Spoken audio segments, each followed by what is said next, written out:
नमस्कार, आप देख रहे हैं न्यूज 69 चैनल और मैं हूं आपके साथ अंकिता। चलिए रुक करते हैं खबरों की ओर। मध्य प्रदेश सरकार पर कांग्रेस विधायक जीतू पटवारी ने प्रदेश में अपराध बढ़ने का आरोप लगाया है। जीतू पटवारी का कहना है कि एनसीआर की भी रिपोर्ट कह रही है कि मध्य प्रदेश में लगातार अपराध बढ़ रहे हैं, दलित समाज के साथ लगातार अपराध हो रहे हैं और सरकार चुपचाप देख रही है।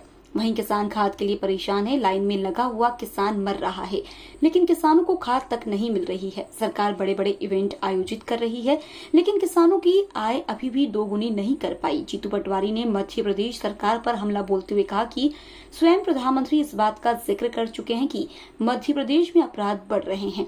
राहुल गांधी की भारत छोड़ो यात्रा 20 नवंबर को मध्य प्रदेश में प्रवेश करेगी। राहुल गांधी के साथ पूरी कांग्रेस सहित जनता का सहयोग मिला है। राहुल गांधी की भारत जोड़ो यात्रा 20 नवंबर को मध्य प्रदेश में प्रवेश करेगी। राहुल गांधी के साथ पूरी कांग्रेस सहित जनता का सहयोग मिला है। न्यूज 69 के लिए भोपाल से आदिल खान की रिपोर्ट। मैं मानता हूं कि अभी हमारे देश के अध्यक्ष बदले गए हैं। मध्य प्रदेश में जब भी जो भी चेंज हो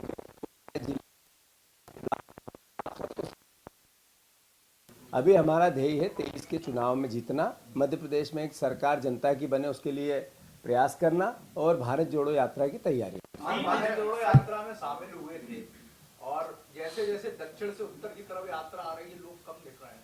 खड़गे जी भी पोस्टर सामग्री से गायब है, पर आप आपकी राजनीतिक मस्ती में, मौज में, आप राजनीतिक रूप से सत्ता को हथिया कर उसको भोगने में लगे हैं, किसी भी वर्ग के साथ न्याय नहीं करते। तो मैं फिर से मुख्यमंत्री से अनुरोध करता हूं, जहां तक कांग्रेस पार्टी का सवाल है, हम ये बातें लगातार करते आ रहे हैं। भारत जोड़ो यात्रा में राहुल गांधी जी भी इस बात को बड़ी प्रमुखता से करेंगे। मध्य प्रदेश में भारत जोड़ो यात्रा 20 नवंबर को प्रवेश करेगी और 3 तारीख तक उज्जैन आगर से सुसनेर से वो राजस्थान में प्रवेश करेगी। लगभग 20 तारीख से 3 तारीख तक इस यात्रा का मध्य प्रदेश के आम जन, किसान, युवा, हमारे परिवार के राजनीतिक कार्यकर्ता, यहाँ के उद्योगपति, यहाँ के स्वायत्त संस्थाओं के मेंबर, यहाँ के सामाजिक कार्यकर्ता, अलग अलग वर्ग से, अलग अलग परिवार के लोग उनसे मिलने को, उस यात्रा को सहयोग करने के लिए एक तरह से बहुत उत्साहित है। मैं मानता हूँ ये सारी घटनाएं मध्य प्रदेश में आने वाले समय में मध्य प्रदेश कांग्रेस की ओर आशा भरी निगाह से आम जनता देखती है। फिर से वो मध्य प्रदेश में हमारी सरकार, कमलनाथ की सरकार बने, इसके लिए आम जन की संभावनाएं, भावनाएं हमारे साथ जुड़ती जा रही है। मैं मानता हूं कि ये सारी घटनाएं मध्य प्रदेश में मुख्यमंत्री संज्ञान में लेंगे और उन पर निर्णय भी लेंगे। अनिर्णय के दौर से मेरा प्रदेश चल रहा है। मुख्यमंत्री बना रहा हूं इसलिए अराजकता हद दर्जे की चल रही है। हर मंत्री लूटने में लगा है, हर मंत्री बयानबाजी करता है, पर अनुशासन के नाम पर केवल भाषण दिए जाते हैं, क्योंकि सब लूट के हिस्से की लड़ाई में एक साथ मिलकर प्रदेश को लूटना चाहते हैं, कर्जदार बनाकर लूटना चाहते हैं और मुख्यमंत्री आंख मूंद कर देख रहे हैं। मैं मानता हूं ये सारी घटनाएं प्रदेश की जनता देख रही है और सबक सिखाई। धन्यवाद। आदरणीय मुख्यमंत्री से अनुरोध करना चाहता हूं कि आपकी सरकार किसानों के हत्यारी सरकार, जिस तरीके से किसानों के साथ दुर्व्यवहार, अत्याचार, अनाचार और आत्महत्या करने पर मजबूर करती है आपकी सरकार, इसलिए और आत्महत्या का ग्राफ भी डबल हो गया। इसका मतलब है आपके किसानों की हत्यारी सरकार है। मैं अनुरोध करता हूं मुख्यमंत्री जी से, खाद की किल्लत को समाप्त की जाए। अभी सोयाबीन के टाइम पर जिस तरीके ओला पाला और पानी की अतिवृष्टि हुई, किसानों की सोयाबीन खेतों में सड़ गई। आपने एक बार बार चिल्लाते थे आप कि किसान मंत्रियों को खेतों में जाना पड़ेगा, मुख्यमंत्री को खेत में जाना पड़ेगा। इस बार क्या आपको नींद आ गई? आप सो गए या इवेंट करने में आप लगे रहे तो किसानों की सुध नहीं आई आपको? इस बार क्यों मुआवजे की बात नहीं की आपने? जब किसानों की फसलों का, सोयाबीन का एक दाना भी घर नहीं आया, तो फिर मेरी सरकार ने, किसानों की सरकार ने, आप हमारे मुख्यमंत्री, आपने मुआवजे की बात क्यों नहीं की? क्यों नहीं केंद्र से मांग की? ये बात इस बात का घोतक है कि आप बदला लेना चाहते हो किसानों से। जब आपकी सरकार गिराई थी, लगातार आपके कृत्य उस तरीके के दिखते हैं। फिर 23 में चुनाव है, फिर किसान देख रहा है, समझ रहा है अधिग्रहण जमीनों का, वो चाहे देवास की जमीन अधिग्रहण की बात हो, चाहे इंदौर की जमीन अधिग्रहण की बात हो, या अन्य जिलों की जमीन अधिग्रहण की बात हो। एक तरफ कांग्रेस पार्टी ने, राहुल गांधी जी ने भूमि अधिग्रहण अधिनियम लाके 1 का 4 ग्रामीण क्षेत्र में जितनी गाइडलाइन है उससे 4 गुना पैसा मिलेगा, और आपकी सरकार बिना पैसे में जमीन अधिग्रहण तानाशाही तरीके से करना चाहती है। यह बर्दाश्त से बाहर है। मैं फिर से मुख्यमंत्री से अनुरोध करना चाहता हूं, देवास का अधिग्रहण किसी भी हालत में, जो आपने योजना लागू की बिना मुआवजे से, बिना किसानों से बात किए, किसानों से आपस में कन्वर्सेशन किए, अगर आप जमीन का अधिग्रहण करते हो तो आप किसान, जैसा मैंने कहा, आपकी हत्यारी सरकार है, किसानों की हत्यारी सरकार, ये अन्याय करते हो। और 23 में इसका बदला भी किसान लेगा वापस। तो मैं दिन पहले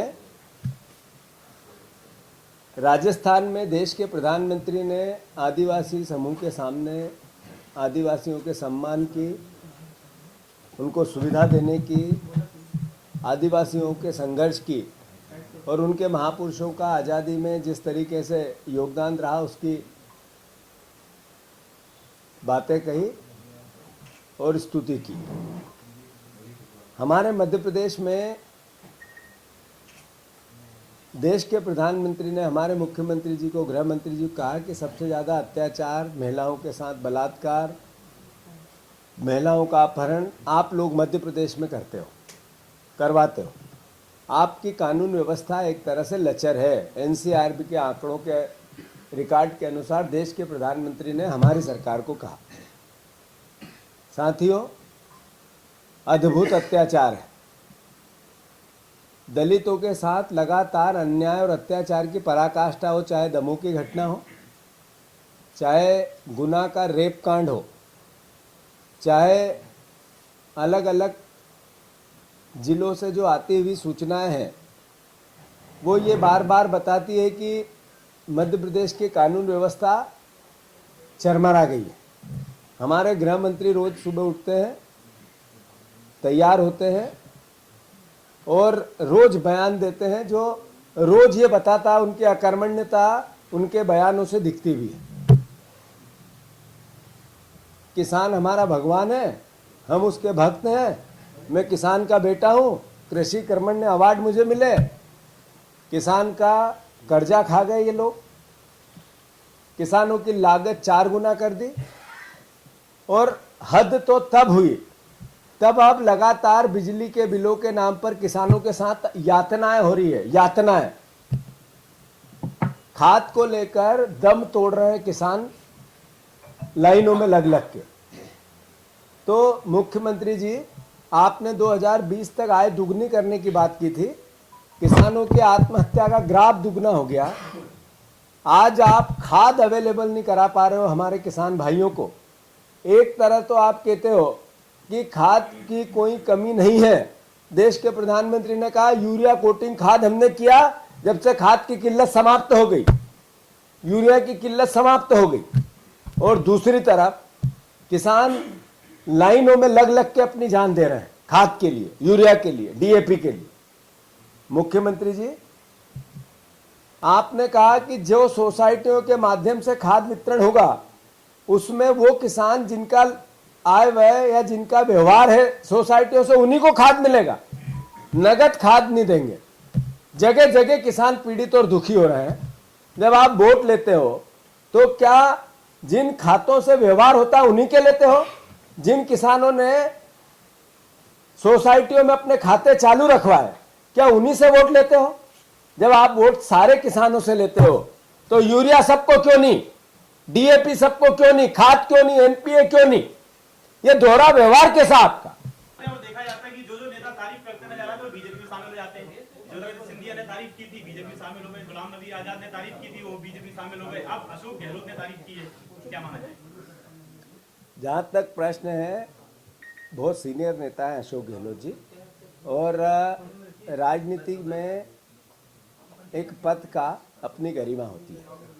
देश के प्रधानमंत्री देश के प्रधानमंत्री हैं, उनके कर्मों को, उनके कार्यों को क्रिटिसाइज करना और उनका उसको आईना दिखाना हमारा धर्म है, विपक्ष का धर्म है। क्या ये सवाल नहीं है देश में कि 2 करोड़ रोजगार की बात हुई थी? नरेंद्र मोदी जी ने 16 करोड़ रोजगार के बजाय 75,000 रोजगार अभी थोड़े दिन पहले दिए जो रेगुलर चलते हैं। क्या इस देश में ये हालात नहीं है कि विश्व का सबसे बड़ा कर्जदार प्रदेश हमारा बन गया? क्या इस प्रदेश में, इस देश में ये आज आवश्यकता नहीं है कि क्या हुआ स्टार्टअप इंडिया का, क्या हुआ स्टैंड अप इंडिया का, क्या हुआ उन नीतियों का जो 2014 में नरेंद्र मोदी जी ने की थी? क्या मेरे देश में आज इस बात की आवश्यकता नहीं दिखती आपको कि मध्य प्रदेश में देश में हर तरह की अराजकता है? सबसे ज्यादा 2 लाख से ज्यादा आत्महत्याएं देश में हुई, जो रिकॉर्ड है। पिछले समय से ज्यादा सरकारी हत्याएं हुई, जो रिकॉर्ड है। कोविड की हो, चाहे मोरबी डैम की पुल ब्रिज की हो, चाहे अन्य ऐसी बातें जो कलंक है इस देश के लिए, इस प्रधानमंत्री कार्यकाल के लिए, तो समय पे वो बात भी की जाती है। समय पे ये बात भी की जाती है कि गांधी का देश है।